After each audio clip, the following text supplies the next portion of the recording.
The eternal blizzard howled across the frozen plains of Thrair 9, its icy fingers clawing at the ancient archive tower that stood as a lone sentinel against the perpetual winter.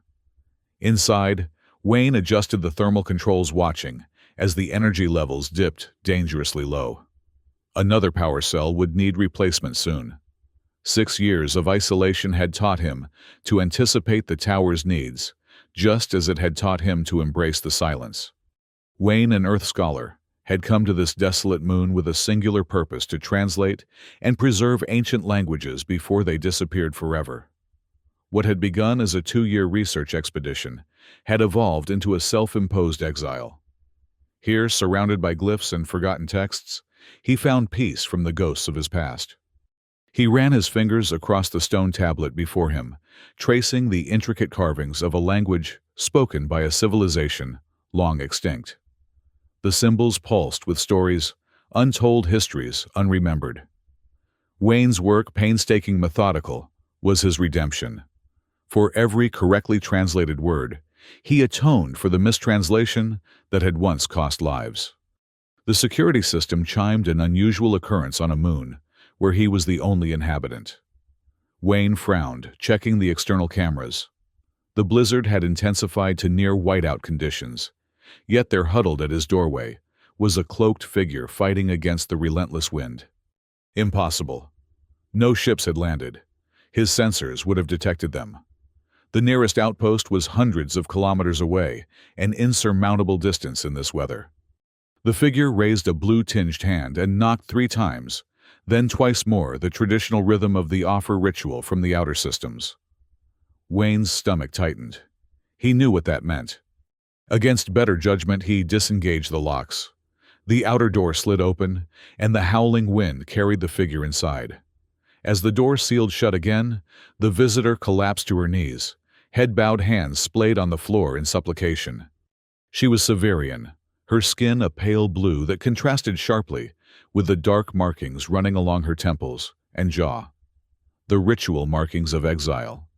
"I offer myself," she said in the common trade language, her voice barely above a whisper, "in exchange for shelter." She remained prostrate, not looking up, her body trembling from cold and perhaps fear. Wayne understood the ancient custom. On harsh frontier worlds, survival sometimes required stark bargains. The offer was one such tradition, a temporary surrender of autonomy and body in exchange for protection. It was a custom that had survived across dozens of worlds, even as civilization had advanced beyond the need for such desperate measures. "Stand up," Wayne said, his voice rough from disuse. "That's not necessary here." The woman remained kneeling. "It is the way. I have nothing else to trade." Wayne approached slowly, keeping his movements measured. "My name is Wayne. This is an Earth research facility. I don't follow that custom." Her eyes finally lifted to meet his, revealing irises of deep violet that seemed to capture and hold the facility's dim light. Suspicion and uncertainty warred in her gaze. "I'm going to get you something warm," Wayne said, backing away toward the storage compartment. He returned with a thermal blanket and a steaming cup of synthesized broth. "Here, this first." She hesitated, then accepted the offering, wrapping the blanket around her shoulders before taking the cup. Her hands marked with the same intricate patterns as her face shook slightly. "My name is Ka," she finally said after drinking deeply from the cup. Was an archivist from Severa Prime." Wayne's interest peaked. "An archivist? What brought you all the way out here?" Ka's expression darkened. "Exile. The Galactic Alliance determined my services were no longer required." The bitterness in her voice told Wayne there was much more to the story, but he didn't press. The Galactic Alliance's bureaucracy was notorious for its rigid efficiency and callous disregard for individual circumstances. "How did you find this place? We're not on any current charts." Ka set down the empty cup. "Ancient archive maps. Before they stripped my access, I memorized potential sanctuaries where the old knowledge might still exist." She looked around at the stone walls, covered with glyphs and preservation equipment. "This tower appears in legends, the last repository. Wayne nodded slowly. That's what it once was. Now it's just me and the ghosts of languages past. He crossed to the monitoring station. You're lucky to be alive. The storms out there can strip flesh from bone in minutes, without proper protection. Not luck, Ka said quietly. Determination. For the first time, Wayne noticed the makeshift exosuit beneath her tattered cloak, a cobbled-together collection of scavenged tech that must have barely sustained her through the dangerous trek. You'll need to stay until the storm passes, Wayne decided. It could be days. There's a spare chamber down the east corridor. It's not much, but it's warm. Ka's violet eyes widened slightly. You would offer shelter without accepting my offer. I told you we don't do that here, Wayne said firmly, uncomfortable with the subject. On Earth we give help because it's needed, not because we expect something in return. An unusual concept, Ka said, gathering the blanket tighter around herself. But I accept your terms. They're not terms, it's just human decency. Ka studied him, as though he were a particularly puzzling glyph. Human decency, she repeated slowly, testing the phrase. I will remember this. Wayne showed Kay to the spare chamber, a small room with a cot and basic amenities. He set the environmental controls to a warmer temperature, remembering that Severians preferred heat to counteract their naturally lower body temperature. Rest, he told her. We can talk more later if you wish. As Wayne returned to his workspace, he found himself glancing at the security feeds more often than necessary, watching as Ka explored her temporary quarters with cautious movements. It had been 6 years since he'd spoken to another person face to face. 6 years of self-imposed penance for the mistranslation that had led to the Hegemony massacre. Now, the silence of the tower felt different, not peaceful, but expectant, like the calm before an even greater storm. The main power grid fluctuated, sending shadows dancing across the ancient walls. Wayne cursed under his breath. The backup energy cell would need to be retrieved from the lower chambers sooner than he'd anticipated. Outside, the blizzard raged on, blanketing the frozen plains of Threer 9 in new layers of ice. Nature's own way of preserving what lay beneath, much like Wayne did with his ancient texts, keeping them safe from the relentless march of time and forgetfulness. Morning came indistinguishable from night on this perpetually dark moon, save for the faint lightning at the edges of the storm. Wayne found Ka in the archive's main chamber, studying the glyphs with evident fascination. You can read these, she asked without turning as he entered. Some, Wayne admitted, approaching to stand beside her. That's why I'm here, to preserve what would otherwise be lost. Ka traced a finger, just above the surface of a particularly intricate carving. This one speaks of the Great Convergence, when the 5 moons aligned and brought forth the awakening. Wayne raised an eyebrow, impressed. You know the Eldari script? I was trained in comparative xenoglyphics before. She stopped, her hands falling to her sides. Before my exile. What happened? Wayne asked gently. If you don't mind telling me. Ka was silent for a long moment, her eyes fixed on the ancient writings. My twin sister and I were both archivists. We discovered records that contradicted the Alliance's official historical doctrine. Records that suggested the founding of the Galactic Alliance was not the benevolent endeavor they claim, but a calculated annexation of weaker systems. She turned to face him, her expression carefully neutral. When confronted with this evidence, the Alliance gave us a choice: recant, or face consequences. My sister refused to recant. They made an example of her. They executed her. Wayne felt a chill that had nothing to do with the tower's temperature. Worse, Ka said, her voice hollow. They erased her. Not just her physical existence, but every record, every mention. They rewrote history to remove any trace that she ever existed. Her hand unconsciously moved to touch a small, circular scar at the base of her throat. They took samples of my memories related to her. Said if I ever spoke of her again, they would erase me too. But you still remember her, Wayne observed. Not her name, not her face. But I remember that she existed. That she was part of me. Ka's fingers lingered on the scar. I was given the offer ritual as punishment. Sent to the outer systems with nothing but my body to trade for survival. Wayne felt a surge of anger on her behalf. That's barbaric. It is efficient, Ka replied without emotion. The Alliance values efficiency above all else. The lights flickered again, more dramatically this time. Wayne glanced at the power readings with growing concern. We need to retrieve a backup energy cell, he explained. The lower chambers where we store the replacements, they're not the safest place. The structure is old, and parts of it have collapsed over the years. Ka straightened determination, replacing the emptiness in her eyes. I will help you. I owe you for the shelter. You don't owe me anything, Wayne insisted. Perhaps not by your standards, Ka conceded, but by mine I do. Allow me this.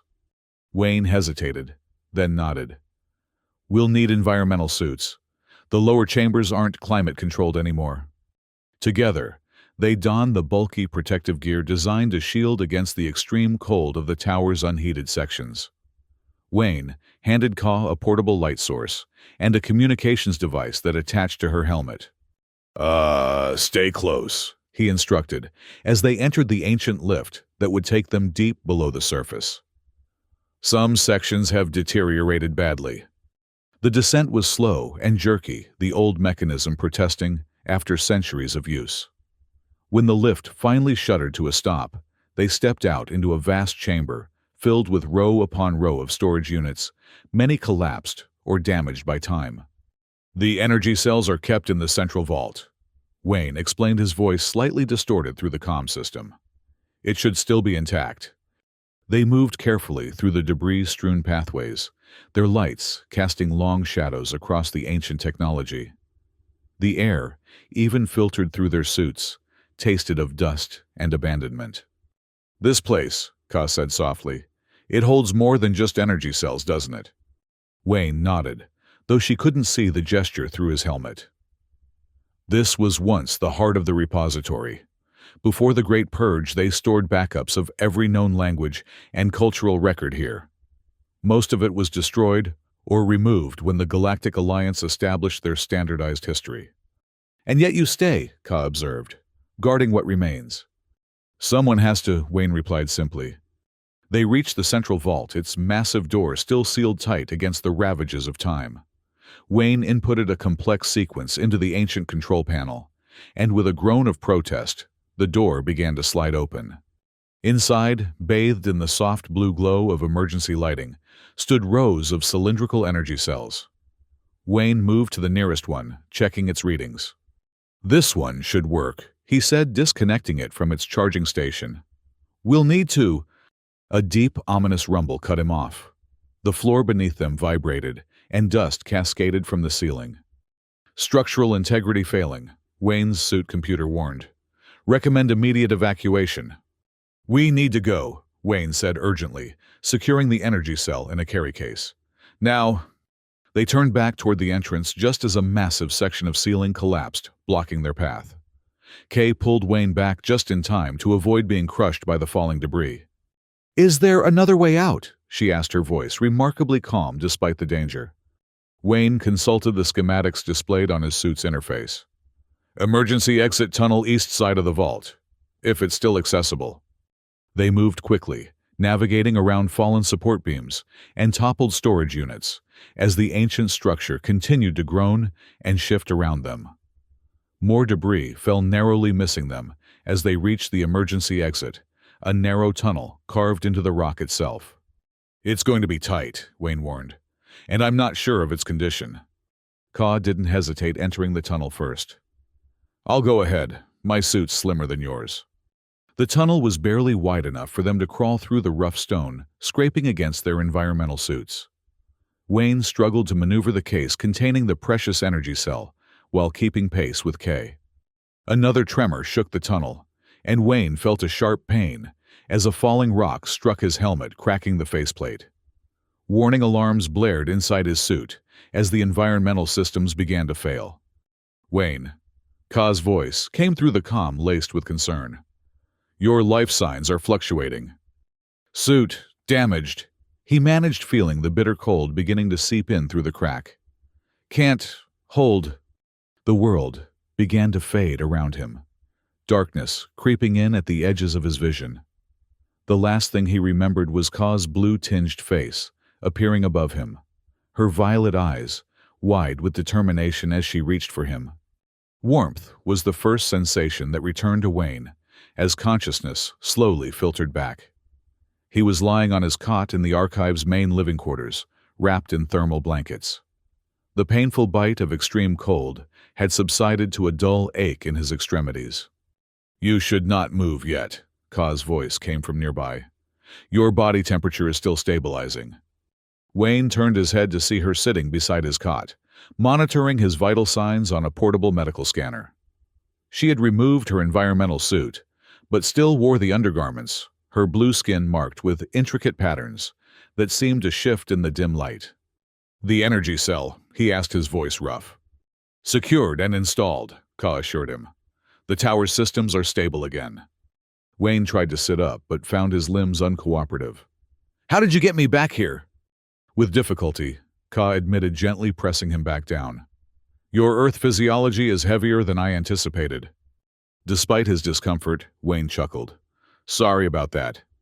Ka tilted her head, studying him. "You smile even though you nearly died. Humans are strange creatures." "We try to find humor where we can," Wayne explained. "It helps us cope with the difficult parts of existence." "An interesting adaptive trait," Ka observed. Then, after a moment of hesitation, "When I found you unconscious, I feared you would not survive." The thought was unexpectedly distressing. Wayne met her gaze, surprised by her candor. "Thank you for saving me." "You saved me first," Ka replied simply. "Would you like nutrition? Your body needs to replenish its energy reserves." At his nod, she moved to the synthesizer and returned with a steaming bowl of what smelled like earth vegetable soup, a considerable improvement over the bland nutrition paste Wayne usually consumed. "You programmed this?" he asked, accepting the bowl gratefully. "I accessed your cultural databases while you were unconscious," Kay explained. "The archive contained information on Earth, comfort foods suitable for recovery." As Wayne ate, Ka settled into a chair nearby her posture, straight, yet somehow tentative, as if unsure of her place in this space.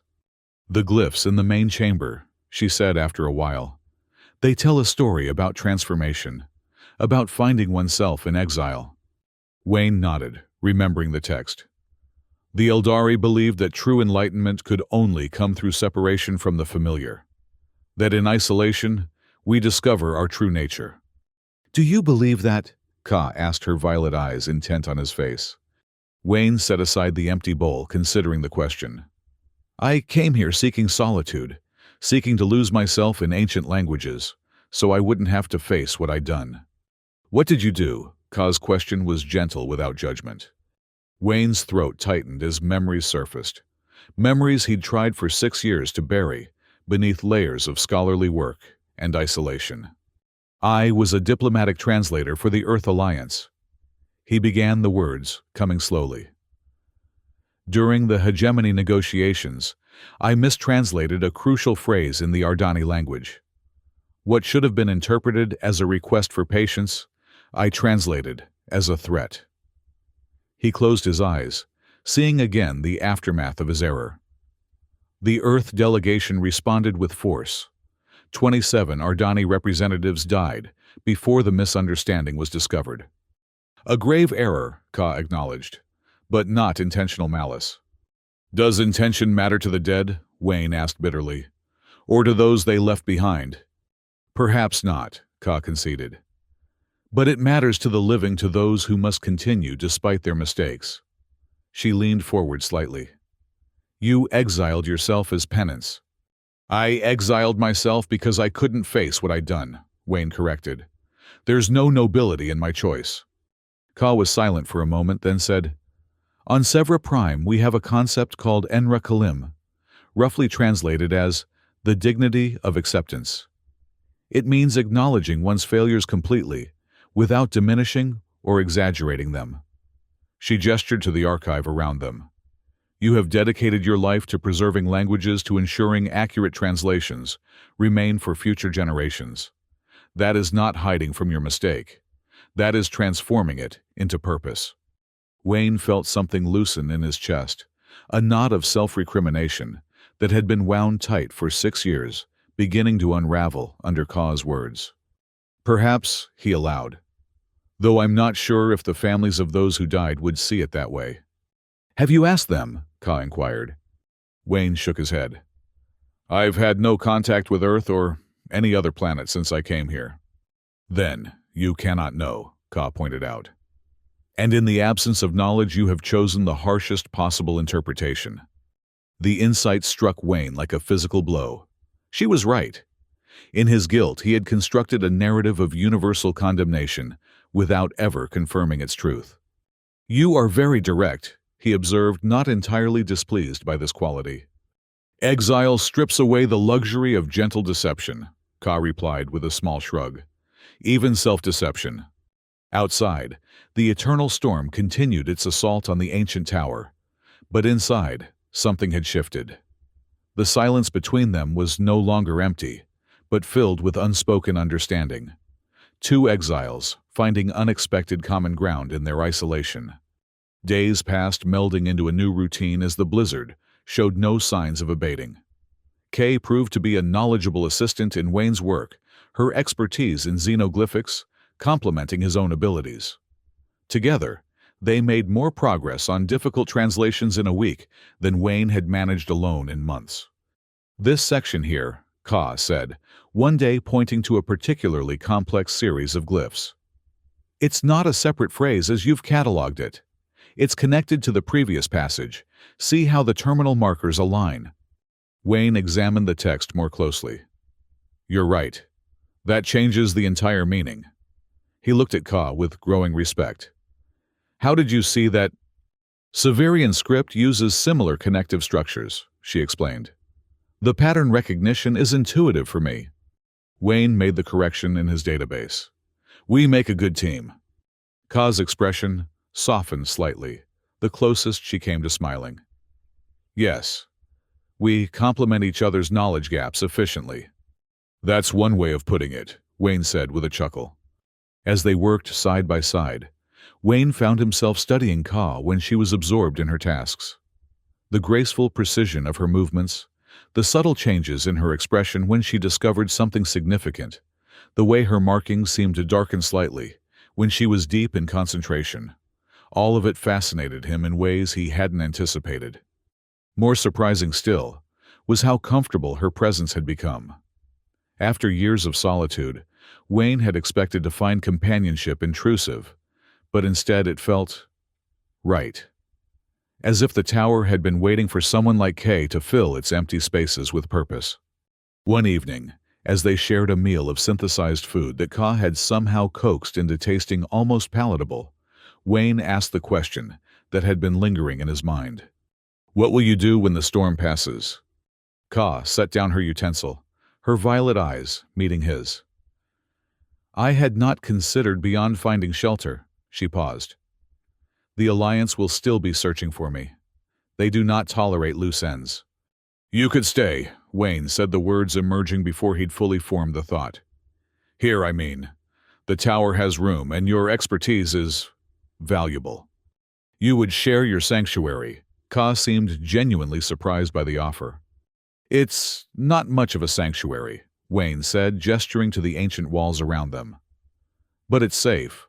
The Alliance doesn't know it exists, and even if they did, they have no jurisdiction here. This moon falls outside their territorial claims. Ka was silent for a long moment, her gaze turning inward as she considered the proposition. I would not wish to intrude on your solitude. You came here seeking isolation. I came here hiding from my past, Wayne corrected. But maybe that's not what I need anymore. He hesitated, then added more softly. Maybe what I need is a future. The words hung between them, laden with meaning. Neither was quite ready to articulate fully. Kay's markings darkened slightly, a Severian indicator of emotional response that Wayne was beginning to recognize. I will consider it, she finally said, her voice carrying a warmth that belied her formal response. That night, Wayne lay awake on his cot listening to the howl of the perpetual storm and thinking about the unexpected turn his solitary existence had taken. For 6 years, he had lived with ghosts, the ghosts of those who had died because of his mistake, and the ghosts of dead languages he fought to preserve. Now, for the first time, life had entered his self-imposed tomb, and with it the possibility of redemption. The next morning, Wayne awoke to an unfamiliar silence. The constant background howl of the storm had ceased, leaving an almost eerie quiet in its wake. He checked the external sensors. The blizzard had temporarily abated, revealing the stark, icy landscape of Threer 9 under the dim light of the distant sun. He found Ka in the observation dome gazing out at the frozen plains stretching to the horizon. The ice crystals coating the landscape refracted the weak sunlight, creating an ethereal display of soft blue and purple hues. "It's beautiful," Ka said without turning, "in its own severe way." "The storms usually break for a few hours every couple of weeks," Wayne explained, coming to stand beside her. "Never long enough for anyone to reach us from the nearest outpost." "Or for me to leave," Ka noted, her tone unreadable. Wayne felt a tightness in his chest at the thought. "Is that what you want to leave?" Ka turned to face him, her violet eyes searching his. "I was trained to preserve knowledge, to protect the truth of history against those who would rewrite it for their own purposes. Here with you, I could continue that work." She gestured to the endless white expanse beyond the dome. "Out there, I would be just another exile, trading what remains of myself for basic survival." "Then stay," Wayne said simply. "We can preserve the old languages together." Ka's expression softened, but before she could respond, a warning chime sounded from the security system. Wayne rushed to the monitoring station, Ka close behind him. On the external sensors, a small craft was descending through Threer 9's thin atmosphere, heading directly for the archive tower. "Alliance emissaries?" Ka whispered, her voice tight with fear. "They've found me." Wayne checked the craft's identification markers. "Alliance Registry Diplomatic Class. 2 lifeforms aboard." He looked at K, determination hardening his features. "They won't take you." "You don't understand," Ka said urgently. "Alliance emissaries have authority to eliminate any exile who refuses summons. They call it erasure, not just death, but complete removal from all records, as if you never existed." "Not on my watch," Wayne growled, moving quickly to a storage compartment embedded in the wall. He extracted what appeared to be an ancient communication device. "This is a quantum entanglement transmitter linked directly to the Earth Alliance archives. If anything happens to us, it will automatically upload everything we've learned about the Galactic Alliance's true history, including what happened to your sister."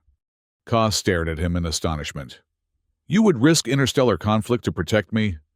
"I would risk it to protect the truth," Wayne said firmly. "And you are part of that truth." The emissary's craft landed on the small platform adjacent to the tower. Wayne activated the external communication system. "This is a private Earth research facility," he announced. "State your business." The response came in the coldly formal tones of Alliance protocol. "We seek the Severian exile Ka, formerly of the Central Archives. She is to be remanded into Alliance custody immediately."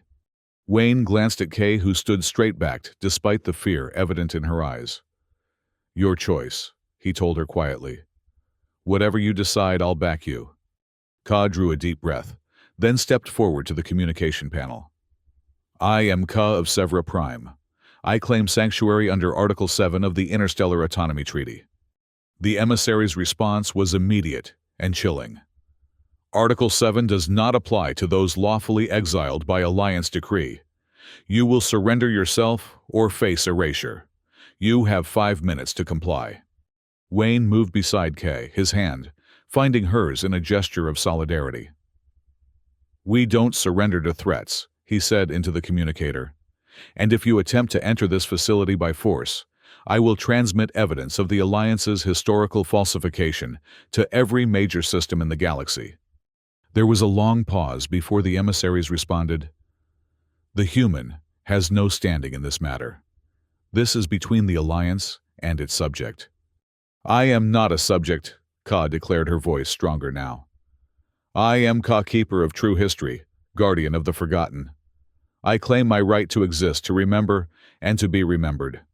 Wayne squeezed her hand, pride swelling in his chest at her defiance. "The Alliance recognizes no such claim," came the cold reply. "You have 4 minutes remaining." Wayne turned to Kay, speaking quickly. "The tower has defensive capabilities, old Earth military tech, not connected to any network the Alliance can hack. If they try to force their way in, we can hold them off while the transmitter sends its data." Ka searched his face. "You would jeopardize your sanctuary for me." "This stopped being just a sanctuary the moment you arrived," Wayne told her. "Now it's a home. Our home if you want it to be." Ka's markings darkened with emotion, and she nodded once decisively. "Then we stand together." They moved quickly through the archive's ancient corridors, Wayne activating dormant systems that hadn't been used in decades. By the time they returned to the main chamber, the emissary's countdown was nearly complete. "Your time has expired," the emotionless voice announced. "Prepare for extraction." Wayne activated the tower's external shields, a shimmering barrier of energy that encased the entire structure. "I don't think so," he muttered, monitoring the readings as the ancient defenses hummed to life. The emissary's craft rose from the landing platform, hovering before the observation dome. Its weapon systems powered up, targeting the tower's shields. "Last warning," came the transmission. "Lower your defenses and surrender the exile." In response, Wayne activated the quantum transmitter, its status light blinking as it prepared to broadcast. "Last warning to you," he countered. "Withdraw immediately, or every system in the galaxy learns about the Alliance's revisionist history, including the illegal erasure of citizens who discover inconvenient truths." Ka stood beside him, her face set in resolute lines, no longer the suppliant exile who had knelt at his door, but a woman reclaiming her dignity and purpose. Long seconds ticked by as the standoff continued, the emissary's craft maintaining its threatening position while the tower's ancient shields held firm. Then abruptly, the craft's weapons powered down. "This matter is not concluded," the emissaries transmitted. "The Alliance will consider your actions as hostile to interstellar peace." "And will consider yours as hostile to historical truth," Wayne replied. "Now get off my moon." The craft lingered a moment longer, then rose swiftly, disappearing into Threer 9's thin atmosphere. Wayne kept the shields active, watching the sensors, until he was certain the emissaries had truly departed. Only then did he turn to Ka, whose violet eyes were wide with disbelief. "They left," she said, her voice barely above a whisper. "They actually left." "The Alliance values efficiency," Wayne reminded her, echoing her earlier words. "A protracted conflict over one exile wasn't worth the risk of exposure." Ka's legs seemed to give way beneath her, and she sank onto a nearby chair. "All my life I was taught that the Alliance was absolute, that no one could stand against them and survive." She looked up at Wayne with wonder. "Yet you did." "We did," Wayne corrected, kneeling beside her chair. "Your courage, my stubbornness, together they made a pretty formidable combination." Ka reached out hesitantly, her blue fingers tracing the contours of Wayne's face, as if seeing him for the first time. "My people have a saying. In the deepest winter, the heart finds its true warmth. I never understood it until now." Wayne caught her hand, holding it against his cheek. "Stay," he said simply. "Not because you need shelter, not because of what you can do for the archive, but because—" He hesitated, then finished softly. "Because I don't want to be alone anymore. And because I think you belong here with me." Ka's markings darkened with emotion, and her fingers curled gently against his skin. "Yes," she whispered, "I will stay." Outside, the brief respite from the eternal storm was ending, the winds picking up once more as ice crystals began to swirl across the frozen plains. But inside the ancient tower, warmth blossomed between two souls who had found in each other what they had never expected to find in exile, a home. The days that followed took on a new rhythm, a shared cadence that transformed the once lonely tower into a place of purpose and connection. Wayne and Ka worked side by side, their complementary knowledge, accelerating the preservation of ancient languages and cultural records. "This entire section," Ka said, one morning, gesturing to a wall of intricate glyphs. "It's a living archive technique. The Eldari didn't just record their history in stone, they embedded memory triggers that connected to shared cultural experiences." Wayne studied the markings with newfound appreciation. "So these weren't just academic records. They were communal memories," Ka confirmed, "designed to be experienced, not just read." "We could recreate that," Wayne suggested, excitement building in his voice. "Combine your archival techniques with what we've learned about the Eldari methods. Create a new kind of living repository." Ka's eyes lit up with shared enthusiasm. "A synthesis of preservation methods across species and time." She moved closer to Wayne, her shoulder brushing his. "Something truly new, born from the ruins of the old." Their work took on fresh urgency, not the desperate scramble to preserve what was disappearing, but the joyful creation of something that had never existed before. Together, they began developing a hybrid archival system that incorporated elements from Earth, Severa Prime, and the ancient Eldari traditions. As they worked, the boundary between professional collaboration and personal connection blurred. Wayne found himself increasingly aware of Kay's presence, the graceful economy of her movements, the subtle changes in her markings that reflected her emotional state, the quiet strength that had carried her across the frozen wastes to his door. For her part, Ka seemed to study Wayne with equal fascination, observing his human mannerisms with the same careful attention she gave to ancient texts. Sometimes, he would look up from his work to find her violet eyes on him, thoughtful and curious. "What?" he asked once, catching her gaze. "Your expressions," Ka explained, unembarrassed at being caught watching. "Humans convey so much through micro-movements of facial muscles. Severians rely more on bioluminescent patterns." She gestured to her own markings, which pulsed slightly as she spoke. "I'm learning to read you." "And what am I saying right now?" Wayne asked, conscious of the warmth creeping into his face. Ka's markings darkened slightly. "That you are not displeased by my attention." Wayne chuckled. "That's putting it mildly." Their evenings together lengthened, conversations extending beyond work, into personal histories, philosophies, dreams. Ka spoke of her childhood on Severa Prime, of the twin sister, whose face she could no longer remember, but whose absence she felt like a phantom limb. Wayne shared stories of Earth, of the forests and oceans that existed only in memory for a man who had spent 6 years on a frozen moon.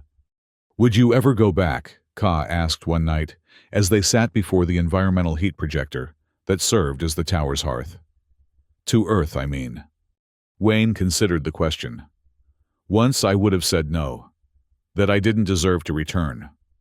He looked at Ka, her blue skin bathed in the warm glow of the simulated flames. "Now, I think perhaps someday. Not to stay, but to make peace with what I left behind." "I could never return to Severa Prime," Ka said softly. "Even if my exile were lifted, the sister-shaped void would be unbearable." Her markings pulsed with sad remembrance. "But I find I no longer wish to. This place," she gestured to the ancient walls around them, "it has become more home to me than my birth world ever was." "Because of the archive?" Wayne asked, his heart quickening. Ka met his gaze directly. "Because of you." The admission hung in the air between them, both revelation and question. Wayne moved closer, hesitantly, reaching out to trace the luminescent markings along Ka's temple. They brightened at his touch, responding to the contact in ways that words could not fully express. "I never expected this," Wayne confessed. "When I came here, I thought I was choosing a life without connection, without warmth. And I never expected to find dignity in exile," Ka replied, leaning into his touch. "Yet, here we are." "Here we are," Wayne echoed, and then with gentle deliberation he leaned forward and pressed his lips to hers. The kiss was tentative at first, an exploration of unfamiliar territory. Ka stiffened momentarily, then softened against him, her markings pulsing with a luminescence that seemed to flow between them. When they finally drew apart, both were breathing faster, gazing at each other with wonder. "That is not part of the offer ritual," Ka murmured, a hint of humor in her voice. "No," Wayne agreed, smiling. "That's something else entirely." Outside, the eternal storm of Threer 9 continued its relentless assault on the ancient tower.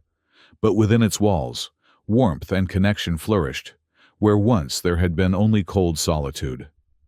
Two exiles cast away from their respective worlds had found in each other something neither had dared to hope for: a future unburdened by the past. A love born of understanding rather than obligation. The following weeks saw the tower transform. Spaces that had been left unused for years were reclaimed and repurposed. The main archive chamber, once a sterile repository, became a vibrant workshop where Wayne and Kay developed their hybrid preservation system. The key, Ka explained as they worked, is creating memory anchors that transcend species-specific perception.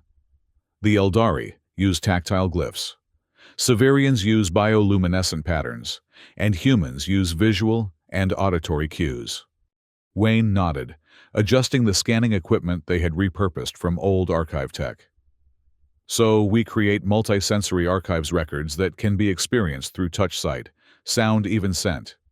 "Exactly," Ka confirmed, her markings bright with excitement. "A truly universal preservation method."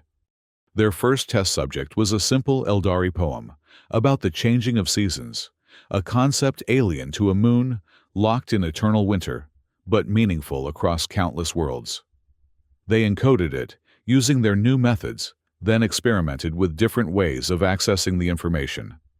When Ka placed her hand on the completed memory stone, and the ancient words flowed through her consciousness as if they were her own memories, her violet eyes widened in wonder.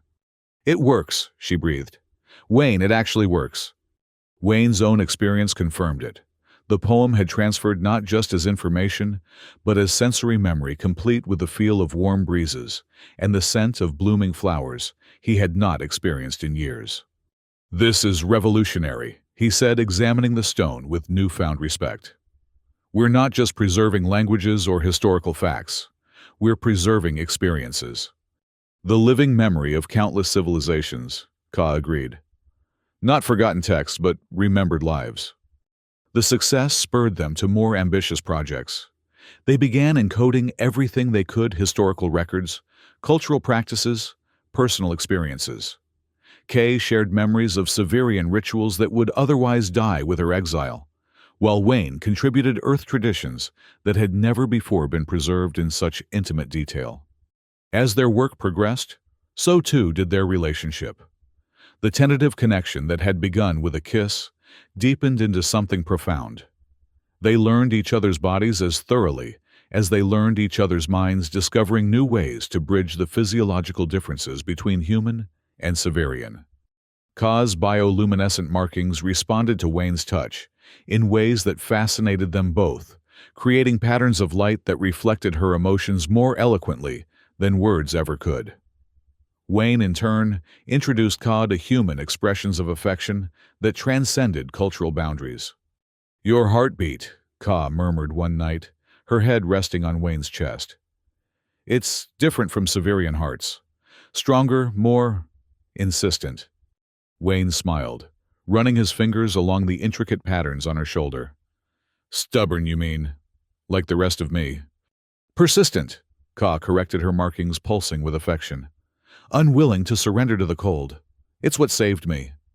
Their nights were no longer solitary vigils against the eternal winter, but shared warmth that made the howling storm outside seem distant and irrelevant. They spoke of the future, not just of their work, but of their life together in this sanctuary they had claimed as their own. "We should mark it," Wayne suggested one evening, as they added another memory stone to their growing collection. "Make our own record, not just of ancient civilizations, but of what we've found here." Ka nodded, understanding immediately. "A testament. Not just that we existed, but how we lived." Together, they selected a pristine stone tablet from the archive stores, one of the last untouched Eldari artifacts. Using techniques they had refined over weeks of collaboration, they encoded their own story, two exiles from different worlds, finding unexpected redemption in each other's company. When the encoding was complete, Wayne took a simple etching tool and with careful precision carved their names on the surface of the stone in three scripts: Earth Standard Severian glyphs and Eldari pictographs. "Wayne and Kay," he said softly, tracing the finished inscription. "So we'll be remembered whatever comes." Ka placed her hand over his, her markings pulsing with emotion. Not just remembered, known. The distinction resonated deeply with both of them. To be known, truly known, was a gift neither had expected to find in exile. They had come to this frozen moon, seeking escape and isolation, only to discover that true redemption lay not in solitude, but in connection. As winter gradually gave way to spring across the galaxy, the eternal blizzard of Threr 9 continued unabated, battering the ancient archive tower with relentless winds and ice. But within those weathered walls, warmth flourished, not just the artificial heat generated by the tower's environmental systems, but the deeper warmth of purpose and companionship. Wayne and Kay continued their work, expanding their hybrid preservation techniques to encompass more languages, more cultures, more experiences. The once sterile archive became a vibrant repository of living memory, a testament to the resilience of knowledge in the face of those who would suppress it. Occasionally, they picked up transmissions suggesting the Galactic Alliance still searched for the rogue archivist who had defied their edicts, but the ancient tower remained hidden from official charts, a sanctuary outside of time and politics. The emissaries did not return their threats, reduced to distant echoes that held no power in this place Wayne and Ka had claimed as their own. One rare, clear evening, when the eternal storm temporarily abated, they stood together in the observation dome, gazing out at the frozen plains of Threr 9, stretching endlessly beneath the starscape. "Do you ever regret it?" Wayne asked quietly. "Coming here, staying with me in this desolate place?" Ka turned to him, her violet eyes reflecting the starlight, her markings luminescent with emotion. "How can I regret finding purpose in exile? Finding—" She hesitated, then continued, "Finding love where I expected only shelter." Wayne drew her close, the warmth of their bodies a defiance against the cold that would soon return as the storm gathered again on the horizon. "When you knelt at my door offering yourself in exchange for protection, I thought I was being generous by refusing, by giving you shelter without demanding anything in return." "You were," Ka assured him. "No," Wayne shook his head slightly. "I was the one who received the greater gift. You brought life back to this tomb I'd buried myself in. You reminded me that redemption doesn't come from hiding from the past, but from building something new." Ka's markings pulsed with affection as she leaned into his embrace. "We built it together. This sanctuary, this home." Home. Wayne repeated the word, carrying a weight and warmth it had lacked for 6 long years. "Yes, that's exactly what it is." Outside, the brief respite ended, as the storm closed in, once more ice crystals, swirling across the frozen landscape, in patterns as ancient and enduring as the languages they worked to preserve. But inside, in the warmth they had created together, Wayne and Ka continued their work, not just preserving the past, but creating a future neither had dared to imagine in their exile. A future built not on obligation or ritual, but on choice. On warmth, freely given and gratefully received. On love that had flourished in the most unexpected of places, a love as resilient and enduring as the ancient tower that sheltered them from the eternal winter of Threr 9. On the memory stone that bore their names, their story continued to grow, not just a record of what had been, but a living testament to what could be. Two exiles who had offered each other not just shelter, but home. Not just companionship, but love. Not just existence, but life in all its messy, wonderful complexity. And in that life, both found what they had thought forever lost: redemption.